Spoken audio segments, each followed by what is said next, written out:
મિત્રો spectrum high school PS Patel 39 વર્ષનો મારો અનુભવ છે એનો હું ટીચિંગમાં ઉપયોગ કરું છું। મારી જુદી જુદી મેથડ જે હું સમજાવતો જાઉં છું। ગુજરાત રાજ્ય લેવલે કેઆરપી આરપી તેમજ શિક્ષણના તમામ ક્ષેત્રોમાં લેખન સહિત તમામ જગ્યાએ કામ કરેલું છે। એવા મારા બહોળા અનુભવનો હું ઉપયોગ મારા ટીચિંગ દરમિયાન કરું છું। મારો લાભ અવશ્ય લેજો એવું ખાસ જણાવું છું। Good morning all friends. હવે જો આપણે જે તત્વોની ઇલેક્ટ્રોન રચના છે એ કેવી રીતે લખાય, કેવી રીતે તેમાં ઇલેક્ટ્રોન ભરાતા હોય છે તે માટેના ત્રણ નિયમો મુખ્ય જોઈ ગયા। ફરીથી રિપીટ કરું છું। આઉટબાઉનો સિદ્ધાંત, આ સિદ્ધાંત મુજબ એમ કહેવાય કે જે કક્ષકની ઊર્જા ઓછી હોય તેમાં ઇલેક્ટ્રોન સૌથી પહેલા ભરાય, ત્યારબાદ ઊર્જા સ્તર ક્રમ વધતો જાય તે પ્રમાણે કક્ષકો ભરાતી જાય। આ આઉટબાઉનો સિદ્ધાંત કહેવાય છે। બીજો સિદ્ધાંત આપણે લીધો પૌલીનો નિષેધનો સિદ્ધાંત। એને આપણે એવું કહ્યું કે એક જ પરમાણુના કોઈપણ બે ઇલેક્ટ્રોનના ચારે ક્વોન્ટમનો સેટ કદી પણ સરખો હોઈ શકે નહીં। એને આપણે બીજી રીતે શું કહ્યું મિત્રો, તો એક જ કક્ષકમાં વધુમાં વધુ બે જ ઇલેક્ટ્રોન રહી શકે કે જેમના સ્પિન એટલે કે પોતાની ધરી પરના પરિભ્રમણ પરસ્પર વિરુદ્ધ દિશામાંના હોય। એટલે અર્થ એવો થાય કે એકનું ધરી ઉપરનું પરિભ્રમણ સમગડી હોય તો બીજાનું ધરી ઉપરનું પરિભ્રમણ વિષમગડી હોય। તો આ પૌલી નિષેધનો સિદ્ધાંત કહેવાય। ત્રીજો આપણે લીધો કુંડનો મહત્તમ ભ્રમણનો નિયમ। એ ક્યારે લાગુ પડે, તો સમ ઊર્જા ધરાવતી કક્ષકોમાં સૌપ્રથમ દરેક કક્ષકમાં એક એક ઇલેક્ટ્રોન દાખલ થાય, ત્યારબાદ વધુ ઇલેક્ટ્રોન જો આવે તો જ યુગ્મનની શરૂઆત થશે। એટલે કે p ની ત્રણ કક્ષકોમાં ઇલેક્ટ્રોન દાખલ કરવાના હોય ત્યારે પહેલા દરેકમાં એક એક ઇલેક્ટ્રોન, ત્યારબાદ ચોથો ઇલેક્ટ્રોન યુગ્મન સ્વરૂપે જોડાય। એ રીતે ડી કક્ષકોની વાત કરીએ તો ડી ની 5 કક્ષકો હોવાથી પાંચેમાં પહેલા એક એક ઇલેક્ટ્રોન હોય, પછી છઠ્ઠો ઇલેક્ટ્રોન આવે ત્યારે એ યુગ્મિત સ્વરૂપે જોડાય। એ જ રીતે એફ ની 7 કક્ષકો હોવાથી પહેલા સાતે કક્ષકોમાં એક એક ઇલેક્ટ્રોન દાખલ થાય અને ત્યારબાદ આઠમો ઇલેક્ટ્રોન આવે ત્યારે યુગ્મનની શરૂઆત થાય।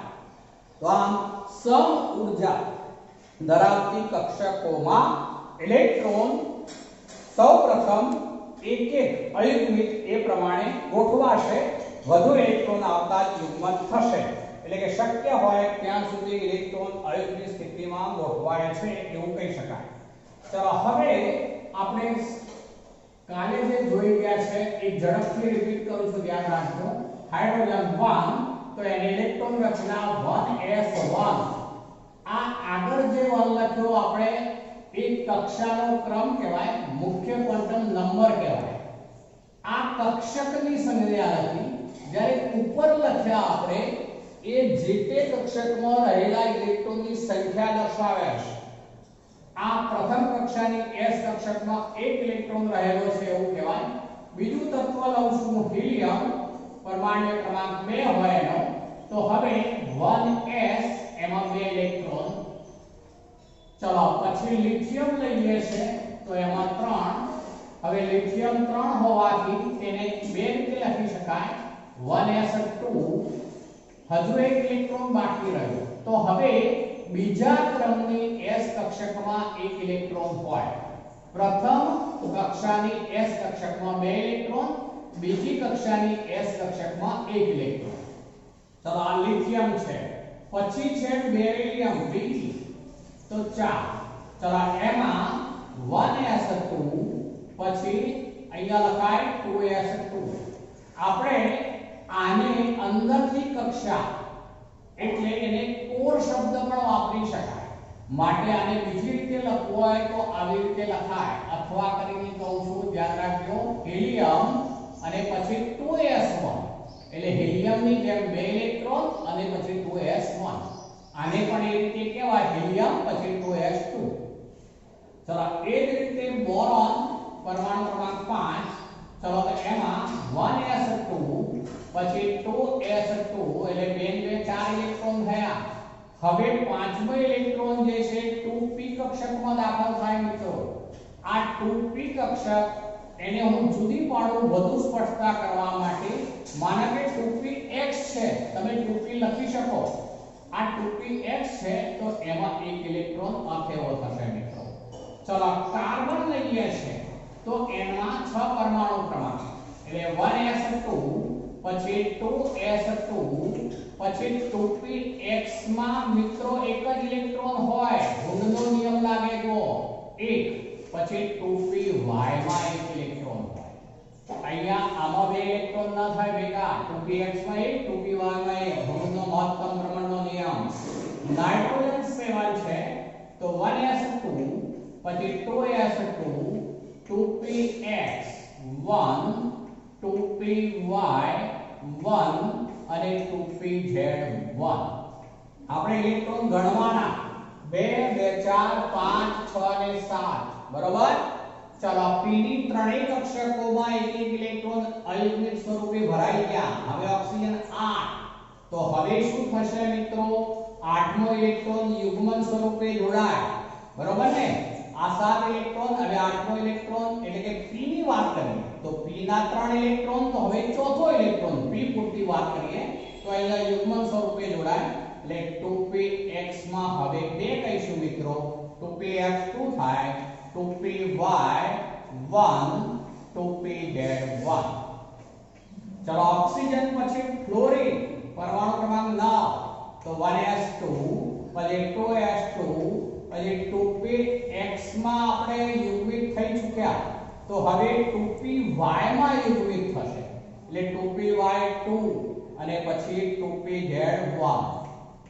ચલો પછી આવશે નિયોન. નિયોન 10. ચલો હવે 1s2 2s2 ચલો 2px 2 2py 2 2pz પણ 2. આને મિત્રો બીજી રીતે લખવું હોય તો આવું લખી શકાય. જુઓ આ 2p6 થઈ જાય ટોટલ. આખી કક્ષા જે છે 2 નંબરની એમાં 2p કક્ષકમાં કુલ 6 ઇલેક્ટ્રોન 2 2 4 2 6. તો આપણે આવું પણ લખી શકીએ.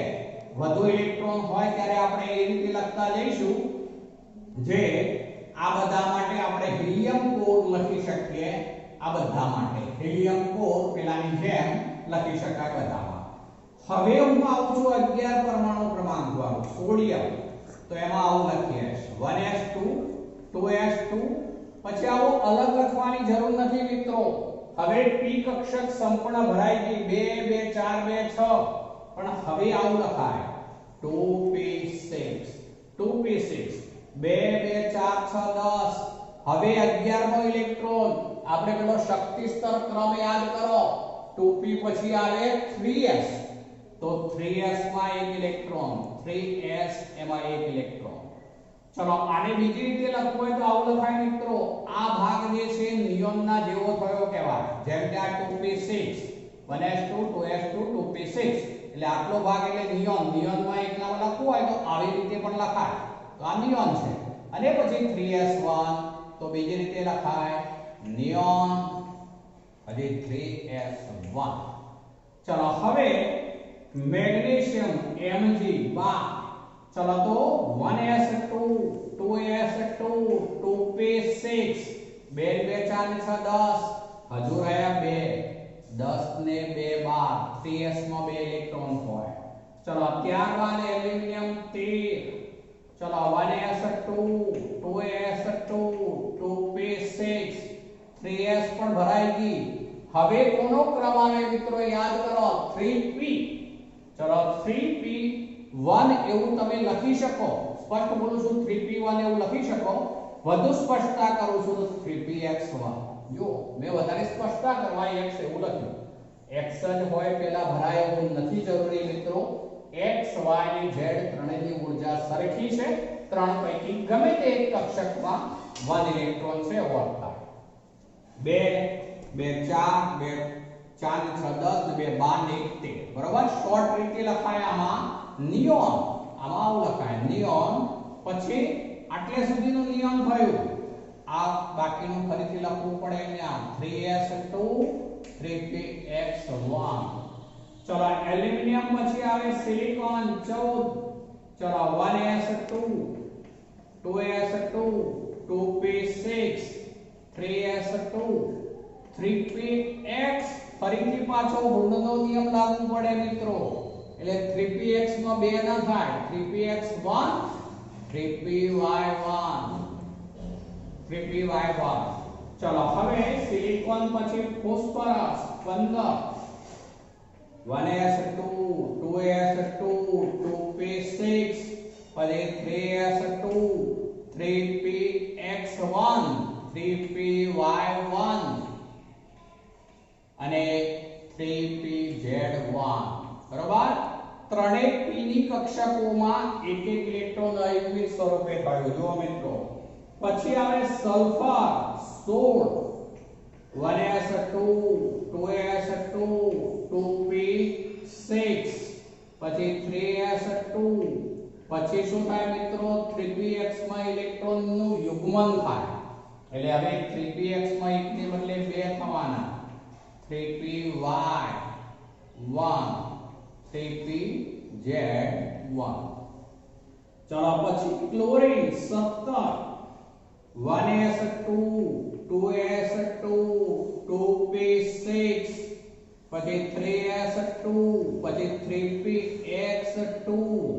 ચલો હવે 3py માં પણ યુગ્મન થાય 17 ઇલેક્ટ્રોન એટલે 3py એમાં 2 3pz માં 1 જ હોય, 3pz માં 1. ચલો પછી આર્ગોન આવે Ar 18. ચલો એમાં 1s2 2s2 2p6 3s2. હવે મિત્રો જુઓ 3pz માં 2 થઈ જવાના, 3pz માં 2 એટલે 3p કક્ષક સંપૂર્ણ ભરાઈ જાય, એટલે ભેગું લખવું હોય તો આવું લખી શકાય 3p6. જો મેં આવું લખી દીધું 3p6, જે બે આમાં અને આમાં એક ને 2 થઈ જવાના, એટલે 3p6. ચલો હવે આર્ગોન પછી છે કે પોટેશિયમ 19. ચલો એમાં બે રીતે લખાય, આમાં પહેલા આ રીતે લખી દઉં જોજો તો 1s2 2s2 2p6 3s2 3p6 એટલે આ 18 ઇલેક્ટ્રોન થયા મિત્રો. આજે મેં લખાય 2 2 4 6 10 2 12 ને 6 18. પછી યાદ કરો આપણે n + l મુજબ ત્યારબાદ કઈ આવે તો 4s આવે મિત્રો, 4s. તો અહીંયા 4s લખાય 4s. ચલો 4s માં 1 ઇલેક્ટ્રોન હોય. જો આ પોટેશિયમ 19 4s માં 1 ઇલેક્ટ્રોન. હવે આ 18 ઇલેક્ટ્રોન આર્ગોન ની જેમ છે મિત્રો, એટલે આપણે એને પેલો કોર સ્વરૂપે લખીએ તો આવું લખાય આર્ગોન Ar, અથવા કરીને લખું છું ધ્યાન રાખજો, અથવા Ar અને પછી લખવાનું રહે ખાલી 4s, પછી 4s મને એટલું લખવાનું. ચલો ત્યારબાદ લઈએ છે કેલ્શિયમ Ca20. ચલો હવે 1s2 2s2 2p6 3s2 3p6 પછી શું કહેવાય તો 4s2. એને બીજી રીતે લખાય કેવી રીતે તો આર્ગોન Ar 18 ઇલેક્ટ્રોન અને ત્યારબાદ લખાય એમાં 4s2 એટલે 18 ને 2 20 ઇલેક્ટ્રોન થયા જો મિત્રો. હવે તો આ જે રચના લખી મેં અહીંયા સુધીની 1 થી 20 સુધીના તત્વો ના પરમાણ્વીય ક્રમાંક અને આ ઇલેક્ટ્રોન રચના તમે અત્યાર સુધી જે શીખ્યા હતા 10મા સુધી આ ટાઈપનું શીખ્યા હતા એ યાદ કરાવું છું. જોજો એમાં શું શીખ્યા હતા તો આ 2 ઇલેક્ટ્રોન એટલે આ 2 લખતા હતા તમે. ચલો પછી આ 2 ને 6 8 ઇલેક્ટ્રોન એટલે એને માટે 8 લખતા હતા, બરોબર. પછી આ 2 ને 6 8 ઇલેક્ટ્રોન એટલે એને માટે પણ તમે લખતા હતા 8. પછી છેલ્લામાં 2 ઇલેક્ટ્રોન છે એટલે 2 8 8 અને આમાં 2 છે, એવો અર્થ થયો મિત્રો. આ બાબત અલગ છે. તમે અત્યાર સુધી જે લખતા હતા 8 9 10 સુધી આ પ્રમાણે ઓળખતા હતા 2 8 8 અને પછી આ 4s છે તો એમાં 2 છે.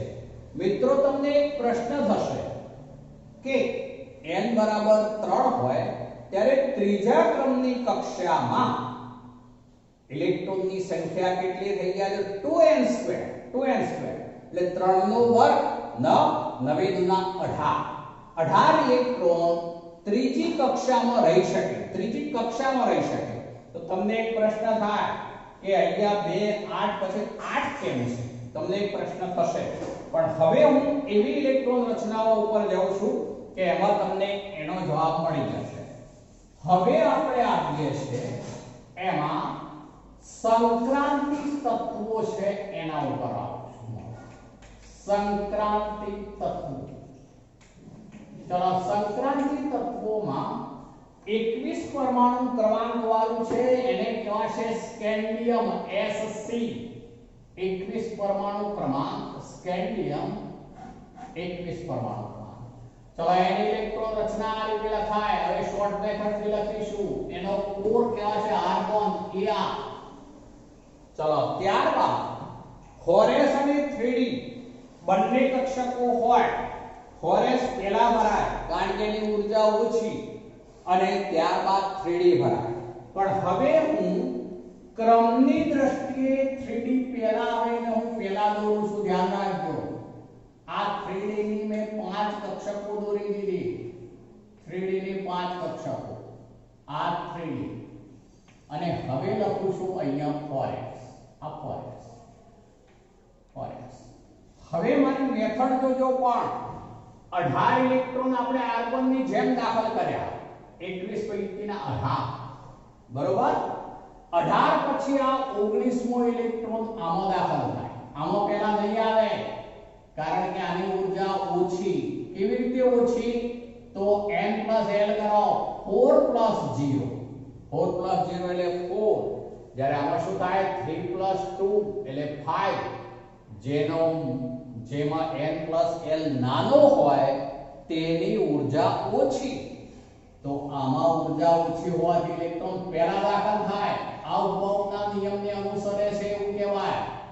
18 પછી આ 19 પછી આ 20મો આખી ભરાઈ ગઈ 20 ઇલેક્ટ્રોન થી. હવે રહ્યો 21મો ઇલેક્ટ્રોન. તો હવે હું અહીંયા 21મો ઇલેક્ટ્રોન આ રીતે બતાવું છું. મિત્રો આને આ મેથડ થી પણ લખાય. આપણે એ રીતે લખવું હોય તો એ પછી અલગ લખીએ. આવું લખાય જો એને Ar. બીજી રીતે લખી દઉં તો Ar પછી 3d માં એક જ ઇલેક્ટ્રોન અત્યારે અર્થ એવો થયો અને 4s માં 2 ઇલેક્ટ્રોન. પહેલા આમાં દાખલ થાય પણ 18 20 પછી 21 એ રીતે ગણાય. ચલો હવે આ બાજુ આવું છું. સ્કેન્ડિયમ પછી ટિટેનિયમ છે બીજું તત્વ. ટિટેનિયમ 22 પરમાણુ ક્રમાંક. ચલો આર્ગોન Ar 3d ની 5 કક્ષકો પહેલા દોરી દઈએ મિત્રો. 3d ની 5 કક્ષકો. ચલો પછી આ 4s. પણ ઇલેક્ટ્રોન પહેલાનો શામાં દાખલ કરવાના 4s માં. બરોબર ધ્યાન રાખજો. 18 19 20. ચલો હવે આ 21 22મો આમાં ના આવે મિત્રો કારણ કે 3d ની 5 કક્ષકોની ઊર્જા સરખી. માટે કયો નિયમ લાગુ પડે? તો હુન્ડનો મહત્તમ ભ્રમણનો નિયમ લાગુ પડે. એટલે બીજો એક ઇલેક્ટ્રોન આમાં થાય. ચાલો 18 2 20 21 22 આમ બોલાય મિત્રો.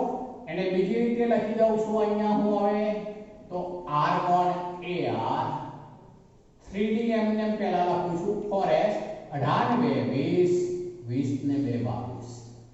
ચલો ટિટેનિયમ પછી છે વેનેડિયમ V 23 પરમાણુ ક્રમાંક. Argon Ar.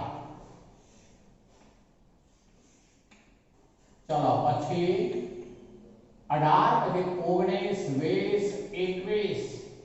ચલો આ પહેલા આમાં દાખલ કરીશું મિત્રો. સોરી પહેલા આમાં દાખલ કરવાના. 18 ને 2 20 આમ ગણાય. 18 ને 2 20 21 22 23 ઇલેક્ટ્રોન. બરાબર. ચલો એને બીજી રીતે આ રીતે લખવું હોય તો શું લખાશે હવે તો AR પછી 3D 3 થઈ ગયું મિત્રો 3D માં 3 છે પહેલા 4S લખું છું પણ 18 18 ને 2 20 20 ને 3 23 ચલો હવે જે લઉં છું એમાં વેનેડિયમ પછી ક્રોમિયમ 24 ચલો એમાં AR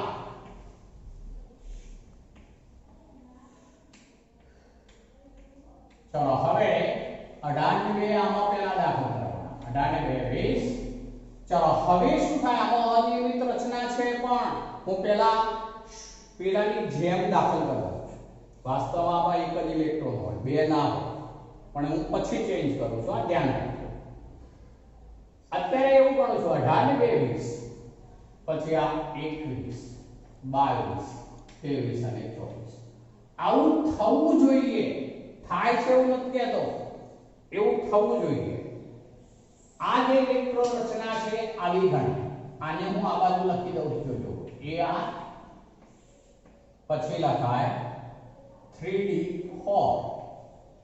4S2 પણ આ રચના નહીં અને ખોટી હવે શું થાય એવું D ની 5 કક્ષકો છે આપણી પાસે પણ 5 પૈકીની 4 કક્ષકોમાં એક એક ઇલેક્ટ્રોન છે એક કક્ષક ખાલી છે એટલે આમાં સમમિતિ નથી સમમિતિ શબ્દનો અર્થ થાય સરખાપણું જેમાં સમમિતિ હોય તેની સ્થાયીતા હંમેશા વધુ હોય જેથી આમાં અત્યારે સમમિતિ નથી એક ખાલી હોવાને કારણે માટે આ ઇલેક્ટ્રોન રચનાની સ્થાયીતા ઓછી છે માટે શક્ય નહીં બને હવે આવું થશે અહીંથી એક ઇલેક્ટ્રોન હવે હું શું કરું છું જો અહીંથી એક ઇલેક્ટ્રોન અહીંયા આવશે હવે સવાલ એક થાય 4s અને 3d બે વચ્ચે ઊર્જા તફાવત ઓછો છે મિત્રો ફરીથી બોલું છું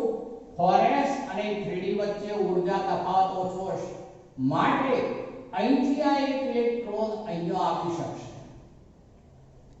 જ્યારે 4s અને 3d વચ્ચે ઊર્જા તફાવત ઓછો હોવાને કારણે જ અહીંથી એક ઇલેક્ટ્રોન અહીંયા આવે હવે અહીંયા આવે તો d ની 5 કક્ષકોમાં દરેકમાં એક એક ઇલેક્ટ્રોન અર્ધપૂર્ણ પેટાકોષ કહેવાય મિત્રો d સંપૂર્ણ ક્યારે બને તો d 10 થાય ત્યારે અત્યારે d 5 છે અર્ધપૂર્ણ પેટાકોષ તો આ વધુ સમમિતિ વાળી વધુ સ્થાયી રચના ગણાશે અર્ધપૂર્ણ પેટાકોષ વધુ સમમિતિ વધુ સ્થાયી રચના માટે 4s નો એક ઇલેક્ટ્રોન જે છે એ ત્યાંથી દૂર થયો અને ત્યાંથી ક્યાં આવી ગયો એ 3d માં આવી ગયો એટલે રચના આવી બની જવાની મિત્રો આ 4s માં જે બે હતા એમાંથી એક ઇલેક્ટ્રોન અહીંયા આવી જાય એટલે પછી વાસ્તવિક ઇલેક્ટ્રોન રચના આવી લખાશે r1 પછી 3d લખું છું 4s લખું છું પણ અનિયમિત રચના યાદ રાખીશું આ 1 રહેશે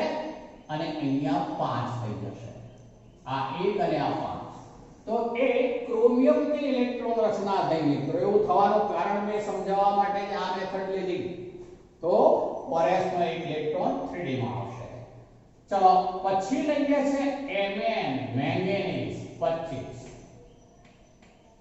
Ar चलो d ની 5 કક્ષકો દોરું છું પહેલા d ની 5 કક્ષકો ચલો આ 18 ને 20 બરોબર ચલો 21 22 23 24 અને 25 આમાં રેગ્યુલર રચના છે આ ક્રોમિયમમાં અનિયમિત રચના થઈ એવું કહેવાય એમાં 4s માં બે ન હોય 4s માં એક જ હોય એટલે અનિયમિત રચના થઈ જ્યારે પાછું નિયમિત 18 ને 20 ને 5 25 ચલો એને બીજી રીતે લખીશું તો AR 3D 5 4s 2 ચલો Mn પછી Fe આયર્ન જેને લોખંડ કહીએ છીએ આપણે તે Fe 26 AR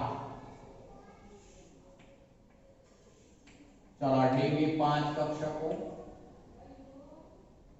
આ 4s 18 ને 20 21 22 23 24 25 चलो डी ની 5 ભરાઈ ગઈ મિત્રો. હવે આવનાર છઠ્ઠો ઇલેક્ટ્રોન યુગ્મન સ્વરૂપે જોડવાશે. જેમ p માં ચોથો ઇલેક્ટ્રોન યુગ્મિત સ્વરૂપે જોડાતો હતો, જ્યારે આમાં છઠ્ઠો ઇલેક્ટ્રોન આ રીતે યુગ્મન પામશે. ચલો હવે એની ઇલેક્ટ્રોન રચના આ રીતે થાય શોર્ટ મેથડ થી. તો ar 3d 4s પણ એ નિયમિત છે એટલે 18 ને 20 20 ને 6 26 એમાં એવું લખાય. ચલો Fe પછી Co કોબાલ્ટ 27. ચલો એમાં આર્ગોન Ar. ચલો પછી આ 5 કક્ષકો આ 4s 18 ને 20 21 22 23 24 25 27 27 બરોબર મિત્રો. ચલો હવે એને બીજી રીતે લખું છું. તો ar 3d 4s 18 ને 20 20 ને 7 27 20 ને 7 27. ચલો CO પછી ni નિકલ આ કોબાલ્ટ કહેવાય. C કેપિટલ O સ્મોલ જોઈએ મિત્રો કોબાલ્ટમાં C કેપિટલ O સ્મોલ. જ્યારે આ નિકલ 28. ચલો એમાં ar.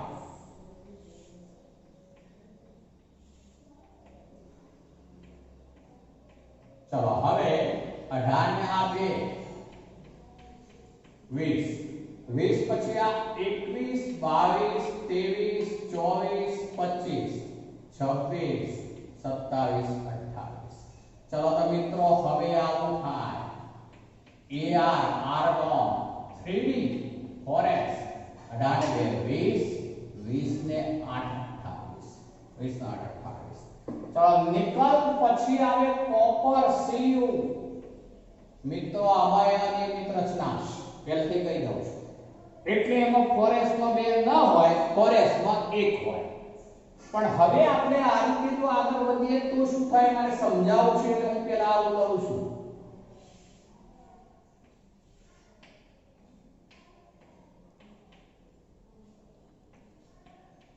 વાસ્તવમાં 4s માં 1 હોય અને 3d માં દરેકમાં 2 ઇલેક્ટ્રોન હોય કોપરની અંદર. એ એની સાચી રચના જે હું પહેલા અહીંયા સાઈડમાં પહેલા લખી દઉં છું. તો આર્ગોન ar 4s માં 1 હોય અનિયમિત રચના એટલે અને 3d માં 10 થઈ ગયા મિત્રો. એટલે કે 4s ના 2 ને બદલે 1 ઇલેક્ટ્રોન 3d માં આવી ગયો. હવે હું અહીંયા રચના લખું એટલે એવું કેમ થશે તમને ખ્યાલ આવશે. 18 પહેલા હું આવું લખું છું આ ખોટું છે એ સ્પષ્ટ બોલું ધ્યાન રાખજો. આવું ના હોય આવું હોય આ સાચું. 18 ને 20 પછી 21 22 23 24 25 26 27 28 29. આમ તો આવું થવું જોઈએ. થાય છે એવું નથી કહેતો થવું જોઈએ.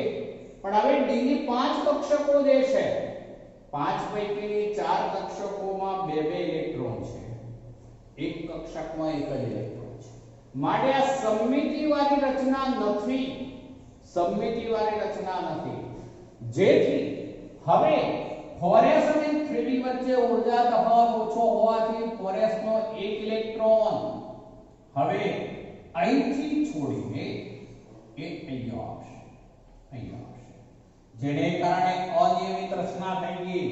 શું થઈ ગયું મિત્રો? હવે જુઓ ar હવે સમમિતિવાળી રચના છે. કેમ? તો 3d ની 5 કક્ષકોમાં 2 ઇલેક્ટ્રોન છે. એક સરખી રચના એટલે સમમિતિ. 3d ની 5 કક્ષકોમાં એક સરખી રચના છે. આ વધુ સમમિતિવાળી પૂર્ણ પેટાકોષવાળી રચના કહેવાય. પૂર્ણ પેટાકોષ D10 એટલે પૂર્ણ પેટાકોષ. માટે વધુ સમમિતિવાળી વધુ સ્થાયી રચના બનવા માટે 4s નો એક ઇલેક્ટ્રોન 3d માં આવશે. જેથી ar 3d 10 4s 1 રચના થાય છે. આમ તો થવી જોઈતી હતી ar 3d 9 4s 2 પણ એને બદલે 4s નો એક ઇલેક્ટ્રોન 3d માં આવતા ar 3d 10 4s 1 રચના થાય છે. ચલો ત્યારબાદ લઈએ છે ઝિંક Zn 30 આર્ગોન ar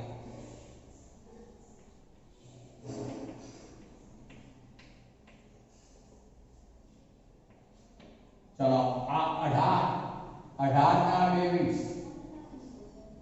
21 22 23 આમ જ ભરવાના મિત્રો 24 25 ઇલેક્ટ્રોન આ રીતે ગણતા જવાના દાખલ કરતા જવાના 25 26 27 28 29 અને આ 30 ઇલેક્ટ્રોન છે 30 તો હવે એને બીજી રીતે શું લખાશે મિત્રો તો ER પછી 3D અને 4S 4S માં 2 અને 18 ને 20 20 ને 10 30 ચલો આ 21 થી 30 સુધીના તત્વો લીધા જે 3D શ્રેણીના તત્વો કહેવાશે મિત્રો 3D શ્રેણીના તત્વો તરીકે ઓળખાય જેમાં આ છેલ્લું તત્વ એવું છે કે જે સંક્રાંતિ તત્વ ગણાતું નથી અત્યારે મેં ભલે ટાઇટલમાં આવું લખ્યું સંક્રાંતિ તત્વ પણ સ્પષ્ટતા કરી દીધી મેં જેને એવું છે કે જે સંક્રાંતિ તત્વ ગણાતું નથી આપણે આગળ ઉપર એની વાત કરવા માંગીએ છીએ પણ અત્યારે ઇલેક્ટ્રોન રચનાની દ્રષ્ટિએ બે જગ્યાએ અનિયમિત રચના થઈ કયા બે જગ્યાએ અનિયમિત રચના થઈ તો એક તો ક્રોમિયમ 24 વાળું જુઓ 24 વાળું અને બીજું કોપર 29 વાળું આ બેમાં અનિયમિત રચના થઈ શા માટે તો અહીંયા ઇલેક્ટ્રોન રચનાની દ્રષ્ટિએ બીજા એક નિયમનો ઉમેરો થાય જ્યારે અર્ધપૂર્ણ પેટાકોષ અર્ધપૂર્ણ પેટાકોષ કહેવાય કે પછી પૂર્ણ પેટાકોષ બનતું હોય ત્યારે તેની સમમિતિ વધુ હોવાથી તે વધુ સ્થાયી ઇલેક્ટ્રોન રચના ગણાય છે જેને કારણે અહીંથી જે આ બે ઇલેક્ટ્રોન હતા આ ઉપરવાળા અહીંયા બે હતા એમાંનો એક ઇલેક્ટ્રોન અહીંયા આવી ગયો છે બે પૈકીનો એક અહીંયા આવી ગયો છે તો અહીંથી 4s માંથી 3d માં આવવા માટે જે એને ઊર્જા જોઈએ એ ઊર્જા સમમિતિ પ્રાપ્ત થવાથી મુક્ત થતી ઊર્જા જે છે એ મુક્ત થતી ઊર્જા વધારે છે માટે વધુ સ્થાયી ફરીથી બોલું છું આની ઊર્જા ઓછી એના કરતા આની ઊર્જા વધારે માટે 4s માંથી ઇલેક્ટ્રોનને 3d માં આવવું છે તો એ માટે ઊર્જા જોઈશે પણ અહીંયા ઇલેક્ટ્રોન આવવાથી સમમિતિ પ્રાપ્ત થવાથી વધુ સ્થાયી રચના બને જેથી તે વધુ ઊર્જા મુક્ત કરી શકે છે અને માટે સરવાળે આની સ્થિતિ ઊર્જા કહીએ તો એ આ અનિયમિત રચના જે રચના છે એના કરતા આની સ્થિતિ ઊર્જા જે છે એ ઓછી હોવાથી સ્થાયીતા વધુ છે માટે આ વધુ સ્થાયી ઇલેક્ટ્રોન રચના પ્રાપ્ત કરે એવું અહીંયા પણ થયું કોપરની અંદર પણ અહીંયા બે ઇલેક્ટ્રોન હોય પણ એમાંનો એક ઇલેક્ટ્રોન અહીંયા આવી ગયો કેમ તો 3d10 પૂર્ણ પેટાકોષ બનવા માટે તેમાંથી એક ઇલેક્ટ્રોન અહીંયા આવ્યો તો અહીંથી ઇલેક્ટ્રોન અહીંયા આવે ત્યારે જે ઊર્જાને જોઈએ કારણ કે 4s માંથી ઇલેક્ટ્રોનને 3d માં આવવું છે તો જેટલી ઊર્જા એને જોઈશે એટલી ઊર્જા કરતા વધુ ઊર્જા આ ઇલેક્ટ્રોનના યુગ્મનને કારણે મુક્ત થાય છે જેને કારણે સ્થિતિ ઊર્જા આની ઘટવાની માટે સ્થાયીતા કહે તો વધવાની માટે વધુ સ્થાયી ઇલેક્ટ્રોન રચનાઓ પ્રાપ્ત કરે છે હવે આ બંને માટે કોમન બોલું છું જો આ ક્રોમિયમ છે 24 વાળું અને 29 વાળું કયું છે કોપર ક્રોમિયમ અને કોપર બેમાં અનિયમિત રચના છે તમારે યાદ રાખવું જ પડશે ભૂલ ન થાય બાકીના બધા નિયમિત રચના છે આર્ગોન Ar18 પછીના બે ઇલેક્ટ્રોન હંમેશા બાકીના બધામાં 4s માં દાખલ કરવાના એટલે 18 ને 20 પછી જે બાકી રહેતા ઇલેક્ટ્રોન હોય એને 3d માં દાખલ કરવાના હવે એક ટેકનિક બતાવું છું જોજો ક્રોમિયમ અને કોપર સિવાયની વાત કરું છું ચાલો સ્કેન્ડિયમ તો 21 પરમાણુ ક્રમાંક માટે d માં આ એક ઇલેક્ટ્રોન ચાલો ટિટેનિયમ તો 22 પરમાણુ ક્રમાંક માટે પાછળનો 2 તો d માં 2 ઇલેક્ટ્રોન વેનેડિયમ 23 પરમાણુ ક્રમાંક માટે પાછળ 3 હોવાથી d માં 3 ઇલેક્ટ્રોન ચાલો પછી Mn 25 તો એમાં પાછળ 5 માટે d માં 5 ઇલેક્ટ્રોન Fe 26 6 તો એમાં d માં 6 ઇલેક્ટ્રોન હવે 6 ઇલેક્ટ્રોન હોય એટલે 2 યુગ્મિત સ્વરૂપે હોય, બાકીના 4 અયુગ્મિત કેવા છે ધ્યાન રાખજો. પણ ઇલેક્ટ્રોનની સંખ્યા એમાં d માં 6. ચલો આ 7 તો d માં 7 ઇલેક્ટ્રોન જુઓ, આ 5 છઠ્ઠો અને 7 d માં 7 ઇલેક્ટ્રોન છે. ચલો એ પૈકી 2 કક્ષકમાં યુગ્મિત છે 4 ઇલેક્ટ્રોન, પછી આ 3 અયુગ્મિત કહેવાશે. એના નિકલ 28 એટલે 8 માટે d માં કેટલા ઇલેક્ટ્રોન છે? ટોટલ 8 છે. પણ આ 1 2 અને 3 કક્ષકોમાં યુગ્મિત, બાકીના બેમાં અયુગ્મિત. ચલો Zn તો એમાં 0 એટલે ટોટલ 10 ગણી લઈશું તો એ 10. તો આ રીતે પાછળનો અંક જે છે એ d કક્ષકમાં રહેલા ઇલેક્ટ્રોનની સંખ્યા દર્શાવે છે એમ આપણે ડાયરેક્ટ કહી શકીએ પરમાણુ ક્રમાંક ઉપરથી. સ્કેન્ડિયમમાં 1, ટિટેનિયમમાં 2, વેનેડિયમમાં 3, પછી મેંગેનીઝમાં 5, Fe માં 6, Co માં 7, નિકલમાં 8, પછી Zn માં 10 એવું કહી શકાશે. આ બેમાં અનિયમિતતા બરોબર. શું અનિયમિતતા થઈ? તો 4s નો એક ઇલેક્ટ્રોન 3d માં આવી ગયો મિત્રો, જેને કારણે અર્ધપૂર્ણ પેટાકોષ કે પૂર્ણ પેટાકોષ વાળી વધુ સમમિતિ વાળી વધુ સ્થાયી ઇલેક્ટ્રોન રચનાઓ બને છે. ચલો આપણે જે કાલે શક્તિ સ્તર ક્રમ રચ્યો તો એ જ પ્રમાણે ઇલેક્ટ્રોન ને દાખલ કર્યા છે મિત્રો, એ જ પ્રમાણે દાખલ કર્યા છે. આ રીતે પણ ઇલેક્ટ્રોન રચના લખાય, જેમાં કયા નિયમો વધુ સ્પષ્ટ થયેલા છે મેં સ્પષ્ટ કરી દીધું. આ રચનાની રીતે પણ આપણે શોર્ટ રીતે લખી શકીએ છીએ, બંને રીતે લખી શકાય.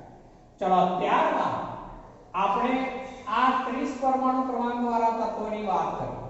આપણે કોઈ પણ તત્વ લેવું હોય, માનો કે ઝેનોન લઉં છું, હવે એની ઇલેક્ટ્રોન રચના લખવી છે. હવે તમને ઇલેક્ટ્રોન રચના આ 30 સુધી તો બરોબર આવડવી જોઈએ મિત્રો. આપણે આ પછીની તમામ ચર્ચાઓમાં જોઈશે. કેમિસ્ટ્રી સમજવા માટે આ બધું જ બાબત જરૂરી છે. જેમ કે આમાં સમજાવી દઉં એક ઉદાહરણ. ચલો દાખલા તરીકે NaCl ની વાત, તો NaCl માં Na એ +1 એવું તમે 8 9 10 સુધી શીખ્યા છો. તો કેમ? તો એ આયન ઇલેક્ટ્રોન મુક્ત કરી ધનાયન બનાવે ત્યારે નિયોનની જેમ નિષ્ક્રિય વાયુ અક્રિય વાયુ નિયોન કહેવાય, એની જેવી સ્થાયી રચના એ પ્રાપ્ત કરી શકે.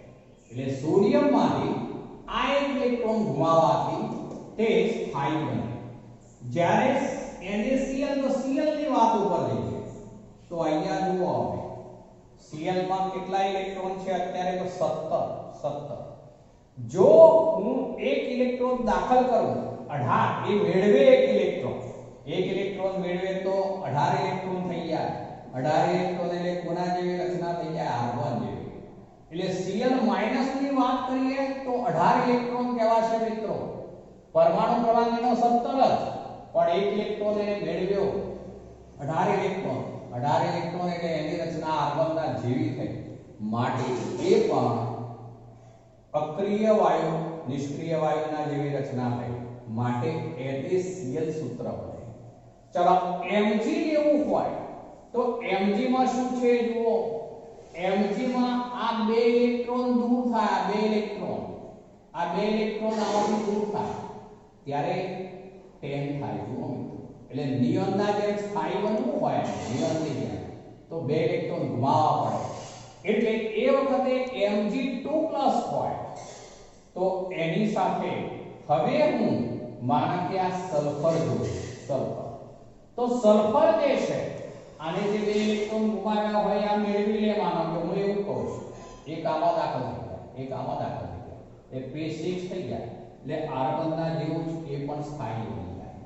તો MgS મેગ્નેશિયમ સલ્ફાઇડ બન્યું કહેવાય. ચલો એ જ રીતે આ એલ્યુમિનિયમની વાત કરીએ. એલ્યુમિનિયમમાં સંયોજકતા કોષમાં 3 ઇલેક્ટ્રોન છે. સંયોજકતા કોષ એટલે સૌથી વધુ ક્વોન્ટમ સંખ્યા ધરાવતી જે કક્ષા હોય એ કક્ષા જે છે એને સંયોજકતા કોષ કહેવાય. આ સંયોજકતા કોષ છે, બાહ્યતમ કોષ છે, એ અન્ય તત્વ સાથે જ્યારે એ ઇલેક્ટ્રોનની આપલે કરે ત્યારે સંયોજનનો અણુ રચાતો હોય છે. તો મિત્રો આ ઇલેક્ટ્રોન રચનાઓ બધી સંયોજનનો અણુ કેવી રીતે રચાય એ આપણે સમજી શકીએ. આ ત્રણ ઘુમાવે ત્યારે સ્થાયી બને, નજીકના અક્રિય વાયુની જેમ સ્થાયી બને. એટલે એલ્યુમિનિયમ 3 ઘુમાવે કે Al3+ બન્યું કહેવાય. એ 3 ઇલેક્ટ્રોન આ ફોસ્ફરસ મેળવે છે એવું કહું છું. જુઓ હવે તો ફોસ્ફરસમાં અત્યારે આ એક ઇલેક્ટ્રોન છે. એ 3 મેળવી લે, પેલા 3 મેળવી લે તો અહીંયા 3p6 થઈ જાય, એટલે કે આર્ગનના જેવી રચના થઈ જાય. માટે NaCl જેવું સંયોજન રચાય.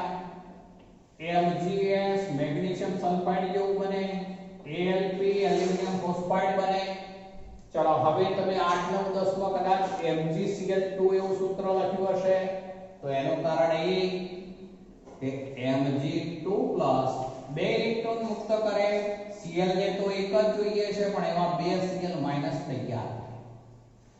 Mg2+ બે ઇલેક્ટ્રોન ઘુમાવે, એક Cl એક ઇલેક્ટ્રોન લઈ જાય, બીજો Cl બીજો ઇલેક્ટ્રોન લઈ જાય, જેથી આ બે જોડાવાથી સૂત્ર આવું થાય MgCl2 થાય. MgCl2 એવો એલ્યુમિનિયમ માટે હું લઉં તો આવું કહેવાય મિત્રો. એલ્યુમિનિયમ 3 ઘુમાવે તો Al3+. ચલો હવે Cl સાથે હું એને જોડું છું, માનો કે તો Cl-1. તો હવે જુઓ આ એક એલ્યુમિનિયમ 3 ઇલેક્ટ્રોન ઘુમાવે, એક Cl પાસે તો એક જ વધારાનો ઇલેક્ટ્રોન જોઈએ મિત્રો, એક જ મેળવે તો એવા 3 Cl- તૈયાર થાય. 3 Cl-, જેને કારણે હવે સૂત્ર બનવાનું AlCl3. Cl ની સંખ્યા 3, AlCl3. તો આ રીતે મિત્રો કેવી રીતે સંયોજનો રચાય એ સમજવા માટે પણ આ ઇલેક્ટ્રોન રચનાઓ જરૂરી છે. જેમ કે હવે હું ઝેનોન માત્ર એક ઉદાહરણ લઈ લઉં છું, જેમાં 54 ઇલેક્ટ્રોન છે. મારે 54 ઇલેક્ટ્રોન, આપણે 54 ઇલેક્ટ્રોનની રચના લખવી છે. હું કેવી રીતે લખતો જઉં છું જોજો. 1s2 2s2 2p6 3s2 3p6. આ પેલા શક્તિ સ્તર ક્રમની રીતે હું દાખલ કરતો જાઉં છું, ધ્યાન રાખજો. 4s2 પછી 4s2 પછી આવે 3d, યાદ કરો 3d આવે તો હું આવું લખું છું, પણ વચ્ચે ગેપ છોડી દઉં છું. ચલો અહીંયા આ એક ગેપ છોડી અને અહીંયા લખું છું 4s2. પછી આવે 3d, 4s2 પછી 3d માં આવે એટલે અહીંયા લખું છું હવે હું 3d કે. ચલો હવે 4s2 પછી 4p6 ચલો પછી 5s આવે મિત્રો, હું અહીંયા 5s લખું છું.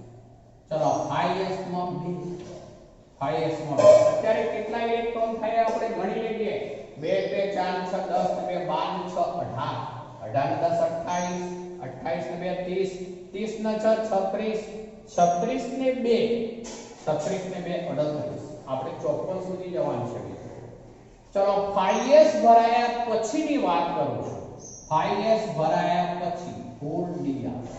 કેમ મિત્રો? તો 4 + 2 એટલે 6, બરોબર 6 એટલે ત્યારબાદ આવે આ 4d. ચલો 4d માં 10 ઇલેક્ટ્રોન. ચલો ત્યારબાદ આવે 5p. ચલો 5p 5 ને 2 7, બરોબર. 5p માં હું કેટલા હોય એ લખું છું કેવી રીતે જોજો. હવે 2 2 4 6 10 2 12 6 18 36 10 46 46 ને 6 36 48 ને 6 54. તો જુઓ મિત્રો આ મેં ઝેનોન xc 54 ની ઇલેક્ટ્રોન રચના લખી દીધી. 1s2 2s2 2p6 3s2 3p6 3d10 4s2 4p6 4d10 5s2 5p6. તો આ રીતે ગમે તેટલો પરમાણુય ક્રમાંક ઊંચો હોય તો પણ આ નિયમો વ્યવસ્થિત સમજ્યા હોય તો તમે કોઈ પણ ઇલેક્ટ્રોન રચના લખી શકો. અને તમારે આ પ્રેક્ટિસ કરવી પડશે. 30 સુધી તો ફરજિયાત તમને દરેક તત્વ, પરમાણુય ક્રમાંક અને ઇલેક્ટ્રોન રચનાઓ આવડવી જ જોઈએ. ત્યાર પછી જો એ નિયમોનો ઉપયોગ કરો તો અન્ય તત્વોની ઇલેક્ટ્રોન રચના પણ સરળતાથી લખી શકશો. મિત્રો આજે આપણે આટલે સુધી